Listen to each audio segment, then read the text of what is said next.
কাল বিকেল ৫টায় মানিক মিয়ায় জুলাই ঘোষণা, যেকোনো সময় সনদ স্বাক্ষরে প্রস্তুত বিএনপি, জানিয়েছেন সালাউদ্দিন। কর্তৃত্ববাদী সরকারের পতন হলেও কর্তৃত্ববাদ চর্চা হচ্ছে, চলছে দলবাজি, চাঁদাবাজি, দখলবাজি, পর্যবেক্ষণ টিআইবির। আইন শৃঙ্খলা পরিস্থিতির কাঙ্ক্ষিত উন্নতি হয়নি, অর্থনীতির চিত্র তত খারাপ নয়, জানিয়েছেন উপদেষ্টা জাহাঙ্গীর আলম ও সালেউদ্দিন। দেখছিলেন ক্রাউন সিমেন্ট সংবাদ শিরোনাম, এবারে বিস্তারিত।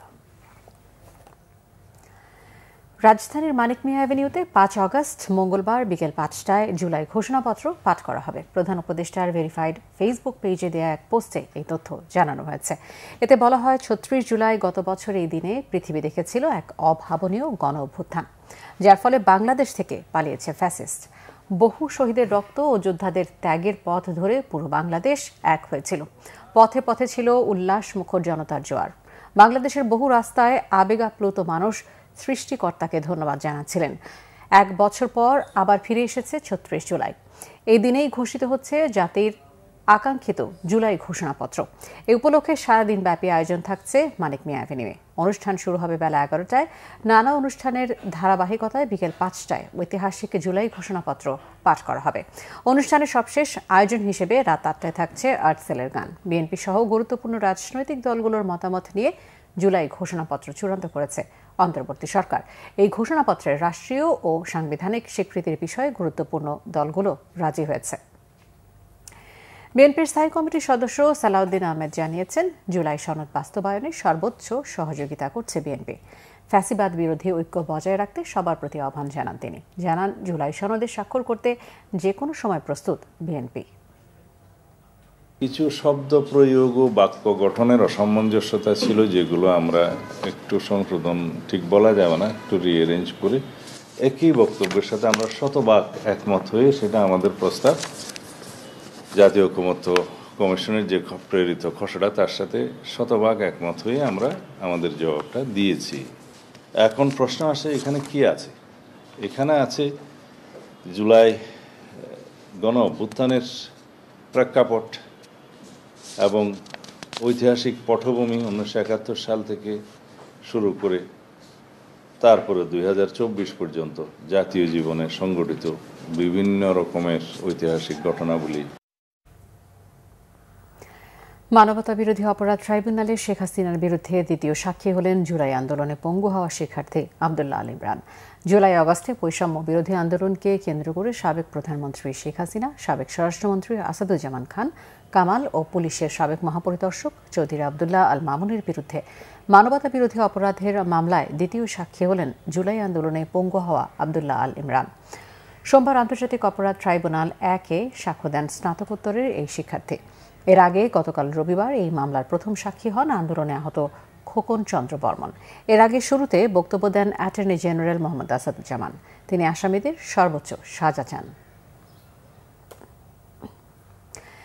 স্বরাষ্ট্র উপদেষ্টা অবসরপ্রাপ্ত লেফটেন্যান্ট জেনারেল জাহাঙ্গীর আলম চৌধুরী বলেছেন, আইন শৃঙ্খলা পরিস্থিতির কাঙ্ক্ষিত উন্নতি না হলেও আগের চেয়ে উন্নত হয়েছে। সচিবালয়ের আইন শৃঙ্খলা বিষয়ক বৈঠক শেষে সাংবাদিকদের জানান, সব পরিস্থিতি নিয়েই আলোচনা হয়েছে। বেশি জোর দেওয়া হয়েছে মাদকের ব্যাপারে। মাদকের রুই কাতলারা ধরা পড়ছে না, পুঁটি ধরা পড়ছে। স্বাধীনতার ৫৪ বছরে আইন শৃঙ্খলার সর্বোচ্চ পর্যায়ে যাওয়া যায়নি। অনেক বিষয় নিয়ে সংশয় থাকে, তবে সব অনুষ্ঠান ভালোভাবেই হয়েছে। সামনেও পরিস্থিতি অবনতি হবে না। এই বাহিনী দিয়ে ভালোভাবে নির্বাচন হবে বলে আশা করেন স্বরাষ্ট্র উপদেষ্টা জাহাঙ্গীর আলম চৌধুরী। নির্বাচন যেসব হবে, যেসব আইন শৃঙ্খলা পরিস্থিতি যেন ভালো থাকে, এই জন্য আমরা সব ধরনের প্রস্তুতি নিই। এর আগে আমরা বলতে যে আমরা কিন্তু ট্রেনিংও করাচ্ছি এবং সরকারের একটাই হলো যে সংখ্যা বাড়ানোর জন্য কিন্তু একটা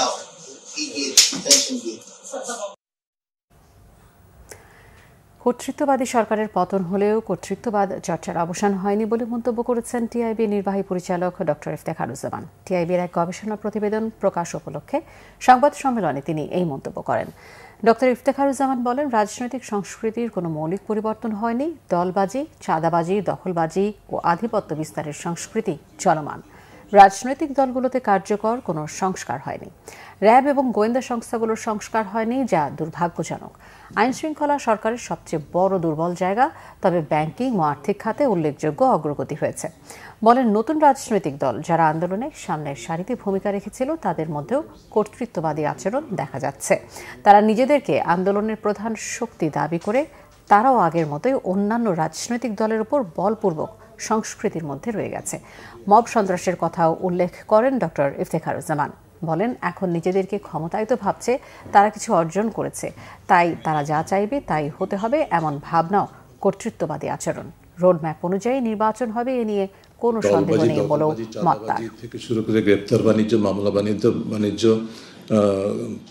থেকে শুরু করে বিভিন্ন ধরনের অনাচার, অনিয়ম, দুর্নীতি এবং নিজেদের মধ্যে দ্বন্দ্ব, এটা কিন্তু ঠিক 5 আগস্টের বিকেলবেলা থেকে আমরা পর্যবেক্ষণ করেছি এবং সারা পুরো বছরটাই সেটা অব্যাহত ছিল, ঘনীভূত হয়েছে। আরও সেই দায় দলগুলোকে নিতে হবে এবং সেটার ধারাবাহিকতায় যেটা হয়েছে, নতুন যে রাজনৈতিক শক্তি বিকশিত হয়েছে তাদেরও জন্মলগ্ন থেকেই যেটা দেখা গেছে যে একই রোল মডেল তারা অনুসরণ করেছে। যেটা প্রতিষ্ঠিত রোল মডেল, সেটাই দলবাজি, দখলবাজি, চাঁদাবাজি, এই রোল মডেলের মধ্যে তারা নিজেদেরকে নিমজ্জিত করেছে। এবং জুলাই আগস্টের গণ অভ্যুত্থানে পুলিশের লুট হওয়া 1390টি অস্ত্র ও 2.5 লাখের বেশি গোলা বারুদের হদিস পাওয়া যায়নি এখনো। বিশেষজ্ঞদের ধারণা, লুণ্ঠিত অস্ত্র চলে গেছে অপরাধীদের হাতে। অধ্যাপক ডক্টর সাজ্জাদ সিদ্দিকীর মতে, এতে নির্বাচনের পরিবেশ ঠিক রাখা চ্যালেঞ্জ হতে পারে আইন শৃঙ্খলা বাহিনীর জন্য। এই ব্যর্থতার দায় নিতে হবে সরকারকেই। এদিকে সাবেক ডিআইজি আবুল কালাম আজাদ বলেন, স্বাধীন পুলিশ কমিশন গঠন না করলে দায়িত্ব পালনে আরও বেগ পেতে হবে পুলিশকে। বিস্তারিত জানাচ্ছেন জিয়া খান।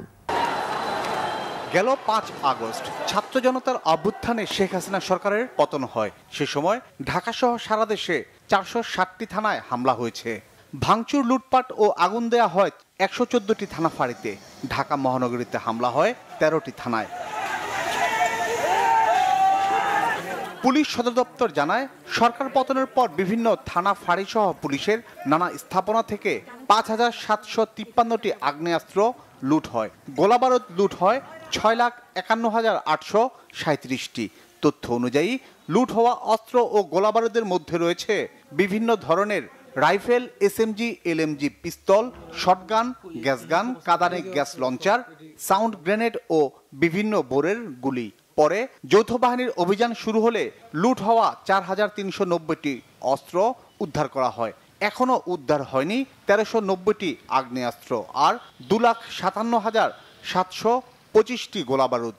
বিভিন্ন জায়গা থেকে পরিত্যক্ত অবস্থা উদ্ধার হয়েছে বা অনেক সময় কারো কাছে ব্যবহারের সময় পাওয়া গেছে। লুণ্ঠিত অস্ত্র উদ্ধারের ব্যর্থতা একা পুলিশের নয় বলে মনে করেন বিশেষজ্ঞরা।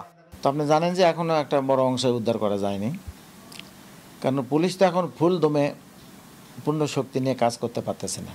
1 বছরে পুলিশের সত্য কথা ওইভাবে গুছিয়ে উঠতে পারেনি। দেশে বিরাজমান পরিবেশ পরিস্থিতির কারণে সবাই সে কি ভীত। 1 বছর পুলিশকে কি আমরা আসলে কাজ করতে দিচ্ছি সঠিকভাবে, এটা একটা বড় প্রশ্ন।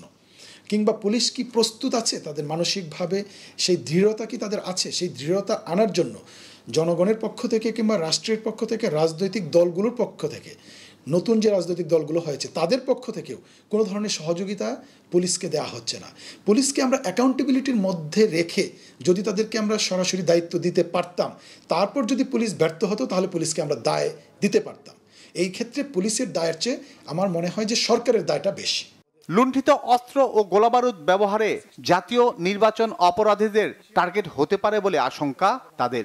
সামনে নির্বাচনের একটা আমেজ, আবহ তৈরি হওয়া, এই প্রেক্ষিতে নির্বাচনকে ঘিরে কিংবা নির্বাচন পূর্ববর্তী এবং পরবর্তী সময়ে শান্তিহীনতার পরিমাণ এবং নিরাপত্তাহীনতার পরিমাণ বৃদ্ধি পেতে পারে এই ধরনের পরিস্থিতিতে।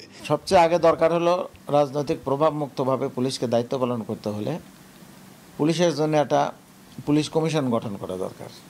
আমরা ভেবেছিলাম এই সরকার এসে যে পুলিশ সংস্কার কমিশন করলো, কিন্তু আসলে তো তারা শুধু কয়েকটা ধারা পরিবর্তন ছাড়া আর তেমন উল্লেখযোগ্য কিছু করেনি। সেখানে শুধু একটা জিনিস বরং করা হয়েছে কিভাবে পুলিশের ক্ষমতা কাটেল করা যাবে। কিন্তু পুলিশকে যে স্বাধীনভাবে কাজ করতে দিতে হবে সততার সাথে, নিরপেক্ষতার সাথে, তার জন্য যে একটা স্বাধীন পুলিশ কমিশন দরকার, এই দাবি তাদের কাছে বহুবার করা হয়েছে, কিন্তু তারা করেনি। সে সময় গণভবনের দায়িত্বে থাকা এসএসএফ সদস্যদের বিভিন্ন ধরনের টেকনিক্যাল গিয়ার, অস্ত্র, গোলাবারুদ এবং জাতীয় সংসদ ভবনেও মজুদ থাকা অস্ত্র গোলাবারুদ লুট হয়েছিল। জিয়া খান, বাংলা ভিশন, ঢাকা। অর্থ উপদেষ্টা ডক্টর সালেউদ্দিন আহমেদ বলেছেন, দেশের অর্থনীতিকে অনেকে নেতিবাচকভাবে যেভাবে মনের মাধুরী মিশিয়ে প্রকাশ করেন, বাস্তব চিত্র তেমনটা নয়। অন্তর্বর্তী সরকারের আলোচনার পাশাপাশি ভালো দিকগুলোও তুলে ধরার আহ্বান জানান তিনি। সকালে রাজধানীতে জাতীয় রাজস্ব ভবনে 2025-26 অর্থ বছরের বাজেটে আয়কর, মূসক ও কাস্টমস বিষয়ে এক সেমিনার অর্থ উপদেষ্টা এসব কথা বলেন। তিনি আরও বলেন, কোনো উন্নয়ন বা সংস্কার যাদের চোখে পড়ে না তারা আসলে অন্তর্দৃষ্টি দিয়ে দেখেন না।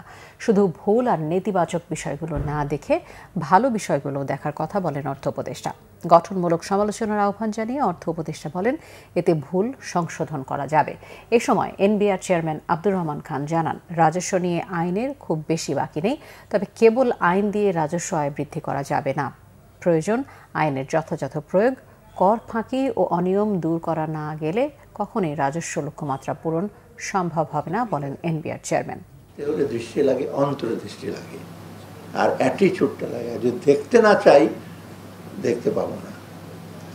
মানে রবীন্দ্রনাথের কথা আছে না, নিজের দিকে তাকাও, একটু নিজের অন্তরের দিকে তাকাও, দেখতে পাবে। আমাদের অনেকে সেই অন্তরের দিকে তাকানো, কিছুই করি। হ্যাঁ, আমাদের অনেক ভুল ত্রুটি আছে, স্বীকার করছি। উই আর নট সেইন্ট, স্যাক্রোসেন্ট না, পবিত্র, দায়িত্ব নিয়ে আছি, কিন্তু আমরা তো সেইন্ট না। অর্থাৎ একটু ভালো দিকটা এগুলো এনকারেজ করে একটু ভালো লাগে আর কি। 2024 সালের 4 আগস্ট মার্চ টু ঢাকা কর্মসূচি একদিন এগিয়ে মঙ্গলবারের পরিবর্তে সোমবার 5 আগস্ট ঘোষণা করেছিল বৈষম্য বিরোধী ছাত্র আন্দোলনের সমন্বয়ক আসিফ মাহমুদ। আন্দোলনে এক দফার সঙ্গে একাত্মতা পোষণ করেছিল বিএনপি। সেদিন রাজধানী সহ সারা দেশ ছাত্র জনতার বিক্ষোভ রণক্ষেত্রে রূপ নিয়েছিল। সংঘর্ষে নিহত হয়েছিল শতাধিক। বিস্তারিত জিয়া খানের রিপোর্টে। বৈষম্য বিরোধী ছাত্র আন্দোলনের ডাকে অসহযোগ কর্মসূচি বাস্তবায়নে 24-এর 4 আগস্ট সকাল থেকে রাজধানীর চিত্র ছিল ভয়াবহ। শাহবাগে ধাওয়া পাল্টা ধাওয়া হয় ছাত্র জনতার সাথে, মোটরসাইকেল ও বাসে আগুন দেয়া হয়। সেদিন মার্চ টু ঢাকা কর্মসূচি একদিন এগিয়ে আনার ঘোষণা করে বৈষম্য বিরোধী ছাত্র আন্দোলন। অর্থাৎ আগামীকাল 5ই আগস্ট সারা দেশের মুক্তিকামী জনতাকে ঢাকার উদ্দেশ্যে রওনা হওয়ার জন্য আমরা আহ্বান জানাচ্ছি। শেখ হাসিনা পতনের এক দফার সাথে একাত্মতা পোষণ করে বিএনপি। আন্দোলনে ঝাঁপিয়ে পড়ে এই অবৈধ খুনি হাসিনা সরকারের পতন নিশ্চিত করার আহ্বান জানাচ্ছে। এরপরে রণক্ষেত্রে পরিণত হয় পুরো রাজধানী। কারওয়ান বাজার, বাংলা মোটর, মিরপুর, উত্তরা, আফতাবনগর সহ পুরো রাজধানী জুড়ে ছড়িয়ে পড়ে সংঘর্ষ। পুলিশের উপস্থিতিতেই ছাত্র জনতার উপর হামলা করে ছাত্রলীগ। সংঘর্ষ ছড়িয়ে পড়ে দেশ জুড়ে। ব্রাহ্মণবাড়িয়ায় গুলিবিদ্ধ সহ আহত হয় শতাধিক। আগুন দেয়া হয় যানবাহনে। সিরাজগঞ্জ, সিলেট, মাগুরা, মুন্সিগঞ্জ, খুলনা ও চট্টগ্রামে সংঘর্ষ রূপ নেয় ধ্বংসলীলায়। রংপুর, ফরিদপুর, চাঁদপুর, লালমনিরহাট, নরসিংদী, টাঙ্গাইল, জয়পুরহাট, সাভার, আশুলিয়া, নীলফামারী, সুনামগঞ্জ ও যশোরে মোড়ে মোড়ে চলে ভাঙচুর, অগ্নিসংযোগ ও গুলির ঘটনা।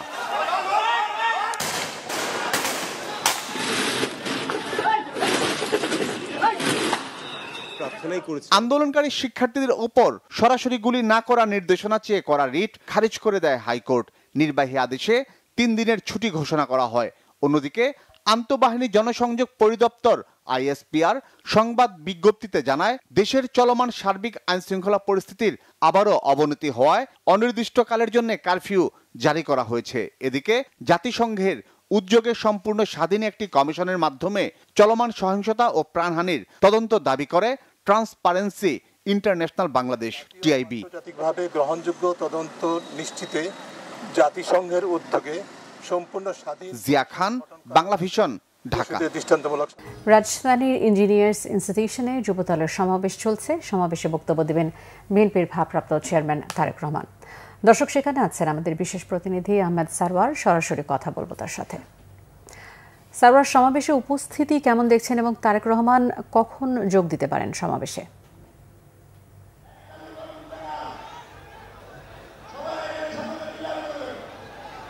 আমি কিছু শুনতে পাচ্ছি না। সারওয়ার, সমাবেশে উপস্থিতি কেমন দেখছেন এবং জনাব তারেক রহমান কখন যোগ দিতে পারেন সমাবেশে? আজকে ছাত্র জনতার গণ অভ্যুত্থানের 1 বছর পূর্তি উপলক্ষে বিএনপি কেন্দ্রীয় কর্মসূচির অংশ হিসাবে মাসব্যাপী যেই কর্মসূচি নেওয়া হচ্ছে তার মধ্যে আজকে যুবদলের কর্মসূচি। তারা এটাকে নাম দিয়েছে ফ্যাসিবাদ বিরোধী আন্দোলন ও না বলা কথা। এইটার প্রধান অতিথি হচ্ছেন বিএনপির ভারপ্রাপ্ত চেয়ারম্যান তারেক রহমান। আমরা যতদূর জানতে পেরেছি 3টার পরপরই হয়তো উনি এই প্রোগ্রামে যোগ দিবেন। এছাড়া বিএনপি মহাসচিব মির্জা ফখরুল ইসলাম আলমগীর তিনি বিশেষ অতিথি হিসেবে বক্তব্য রাখবেন। এরই মধ্যে এখনও কার্যক্রম শুরু হয়নি সভার, মাত্র বিভিন্ন ইউনিট থেকে থানা থেকে যেসব নির্ধারিত ব্যক্তিবর্গ আছে যুবদলের নেতাকর্মী তারা আস্তে আস্তে এই হল রুমে ঢুকছেন। এর মধ্যে বিভিন্ন শহীদ পরিবার যারা এই ছাত্র জনতার গণ অভ্যুত্থানে যারা শহীদ হয়েছেন তাদের পরিবারের সদস্যরা এর মধ্যে এই সভাস্থলে প্রবেশ করেছেন এবং তাদেরকে ওই মঞ্চ থেকে ডেকে মঞ্চে বসানো হচ্ছে। আমাদেরকে যতটুকু গতকালকে বসে প্রেস ব্রিফিংয়ের মাধ্যমে জানিয়েছে যে শহীদ পরিবারের সদস্যদেরকে সম্মাননা দেওয়া হবে। বিএনপির কয়েকজন নেতৃবৃন্দকেও যুবদলের পক্ষ থেকে গত জুলাই আগস্ট আন্দোলনে ভূমিকা রাখার জন্য তাদেরকে সম্মাননা দেওয়া হবে। এছাড়া গত এই জুলাই ছাত্র জনতার গণ অভ্যুত্থানের যেই না বলা কথা যে তারা কীভাবে যুবদল ছাত্রদল বিএনপি বিভিন্ন পর্যায়ের নেতাকর্মীরা যেভাবে ভূমিকা রেখেছে সেই ভূমিকাগুলোই আসলে এখানে উঠে আসবে। আমরা আশা করছি 3টার পরপরই বিএনপির ভারপ্রাপ্ত চেয়ারম্যান তারেক রহমান এই সভায় যোগদান করবেন এবং তারপর তিনি তার দিক নির্দেশনামূলক বক্তব্য রাখবেন। ধন্যবাদ। ইঞ্জিনিয়ার্স ইনস্টিটিউশন থেকে জানাচ্ছিলেন আহমেদ সারওয়ার।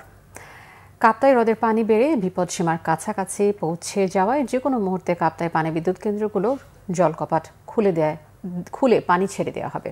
কাপ্তাই হ্রদের পানির লেভেল রবিবার সন্ধ্যা 6টায় 107 ফুট হয়ে বিপদসীমার কাছাকাছি চলে আসে। সোমবার বিকেল 3টায় খোলার কথা থাকলেও হ্রদের পানির উচ্চতা আরও বাড়লে যে কোনো সময় বিদ্যুৎ উৎপাদন কেন্দ্রের 16টি জলকপাট 6 ইঞ্চি করে ছেড়ে দেওয়া হবে। এতে প্রতি সেকেন্ডে 9000 কিউসেক পানি কাপ্তাই হ্রদ থেকে কর্ণফুলী নদীতে নিষ্কাশন করা হবে। রবিবার রাতে কাপ্তাই পানি বিদ্যুৎ উৎপাদন কেন্দ্রের ম্যানেজার মাহমুদ হাসান স্বাক্ষরিত একটা বিজ্ঞপ্তিতে এই তথ্য জানানো হয়।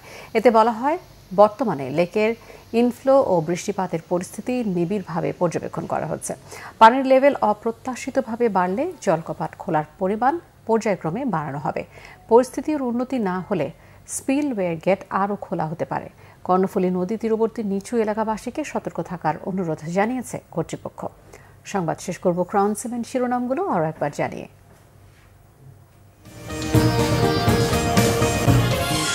কাল বিকেল 5টায় মানিক মিয়ায় জুলাই ঘোষণা, যে কোনো সময় সনদ স্বাক্ষরে প্রস্তুত বিএনপি, জানিয়েছেন সালাউদ্দিন। কর্তৃত্ববাদী সরকারের পতন হলেও কর্তৃত্ববাদ চর্চা চলছে চাঁদাবাজি, দখলবাজি, পর্যবেক্ষণ টিআইবির।